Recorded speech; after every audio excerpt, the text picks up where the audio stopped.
Assalamualaikum warahmatullahi wabarakatuh. Perkenalkan, saya Kusuma Siti Enggarstiani dengan NPM 2320103119.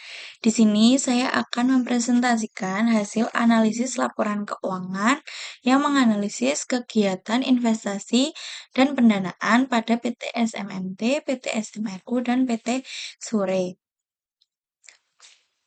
Sebelumnya, PT SMMT atau Golden Eagle Energy merupakan perusahaan holding yang bergerak di bidang pertambangan batu bara melalui entitas anak dan asosiasi.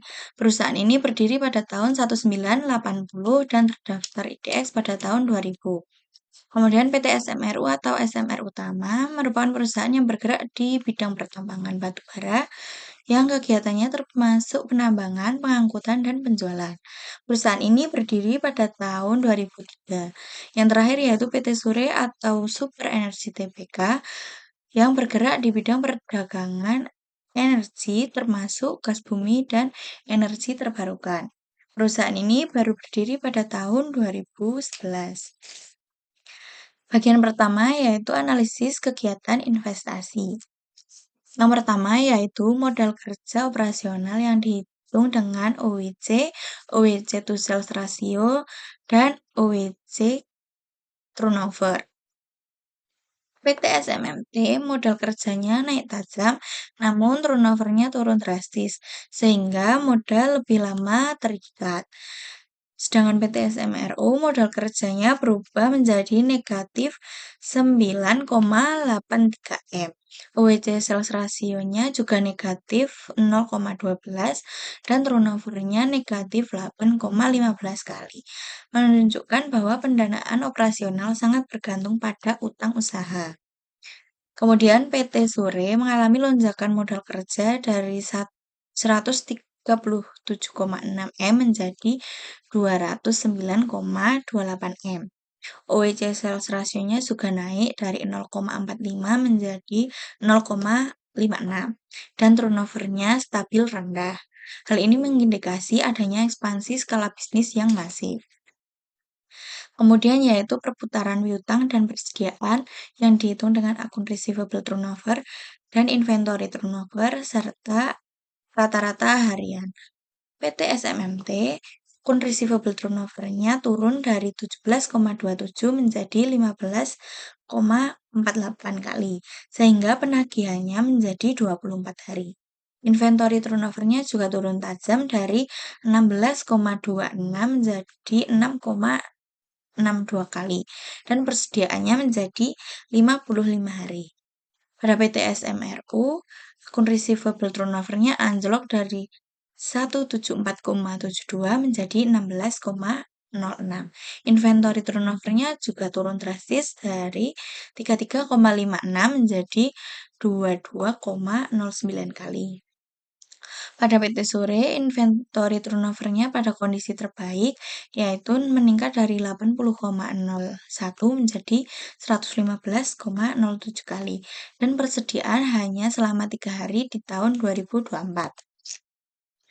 Kemudian yaitu perputaran utang usaha dan hari pembayaran yang dihitung dengan akun payable turnover. Pada PT SMMT, akun payable turnover-nya melambat dari 11,58 menjadi 4,92 kali, sehingga bayar pemasok menjadi 74 hari dan menjadi peningkatan likuiditas kas.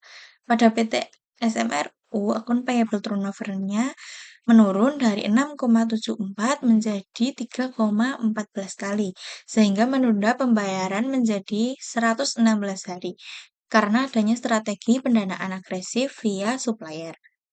Dan pada PT Sure relatif stabil dari 6,13 menjadi 5,61 kali dan bayar pemasok menjadi 65 hari. Yang terakhir yaitu efisiensi aset jangka panjang yang dihitung dengan net long term asset turnover dan PPE turnover. Pada PT SMMT, nilai PPE turnover-nya tertinggi, yaitu dari 68,94 menjadi 52,5 kali. Maka efisiensi aset tetap di perusahaan ini berada pada kondisi paling baik. Kemudian pada PT SMRU, kondisi efisiensinya paling rendah dengan net long term asset turnover sebesar 0,12 kali dan PPE sebesar 0,5 kali pada 2024. Dan pada PT Sure, efisiensinya stabil rendah dengan net long term asset turnover sebesar 0,41 menjadi 0,42 dan perusahaan berada pada kondisi padat modal. Kesimpulan analisis kegiatan investasi ini yaitu PT SMMT memiliki kondisi efisiensi aset tetap terbaik dengan PPE turnover sebesar 52,45 kali. Perputaran piutangnya tetap baik meskipun beberapa rasio perputaran menurun di tahun 2024. Kemudian, PT Sure sedang berada pada fase pertumbuhan yang agresif, dengan modal kerja operasional yang naik pesat dan perputaran persediaan tercepat sebanyak 115 kali, meskipun aset jangka panjangnya masih kurang optimal. Sedangkan PT SMRU mengalami tantangan efisiensi paling berat, mulai dari rugi bersih besar, modal kerja negatif, dan penurunan tajam hampir pada semua rasio perputaran. Bagian kedua yaitu analisis kegiatan pendanaan. Yang pertama yaitu rasio likuiditas dihitung dengan current ratio, asset base ratio, dan cash ratio. PT SMMT kondisi likuiditasnya stabil dengan current ratio sebesar 1,08 dan kasnya mampu menutup 36% utang lancarnya. Sedangkan PT SMRU kondisi likuiditasnya terbaik dengan current rasio sebesar 2,13 meskipun banyak tren yang menurun. Sore kondisi likuiditasnya krisis dengan current rasio sebesar 0,09. Kondisi ini sangat lemah. Kemudian, solvabilitas yang dihitung dengan liabilities to equity ratio dan debt to capital ratio. PT SMMT kondisinya masih aman karena liability to equity naik moderat dari 0,26 menjadi 0,52 dan debt to capitalnya naik dari 0,21 menjadi 0,34 dan struktur modalnya tetap sehat dan terkendali. PT SMRU kondisinya sangat mengkhawatirkan dengan liability to equity melonjak ekstrim dari 6,44 menjadi 35,33 kali dan debt to capitalnya mendekati 1 yaitu 0,97.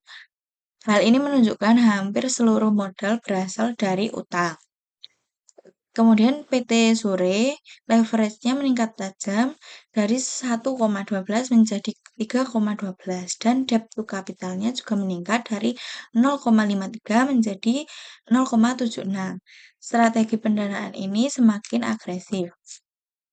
Kesimpulan keseluruhan analisisnya yaitu PT SMMT memiliki kondisi efisiensi aset tetap terbaik dengan PPE turnover 52,45 kali dan pendanaan paling stabil. Leverage-nya terkendali dan likuiditas aman meskipun pas-pasan. Untuk PT Sure, kondisi likuiditasnya masih kuat dengan current rasio sebesar 2,13 meskipun leverage-nya meningkat. Pertumbuhannya juga agresif dengan perputaran persediaannya yang tercepat. Sedangkan PT SMRU kondisi likuiditasnya sangat buruk dengan current rasio 0,09 dan solvabilitas ekstrim dengan utang sebanyak 35 kali dari likuiditasnya. Modal kerjanya negatif dan rugi bersihnya besar. Maka restrukturisasi utang atau suntikan modal sangat diperlukan pada perusahaan ini. Sekian presentasi dari saya. Terima kasih. Wassalamualaikum warahmatullahi wabarakatuh.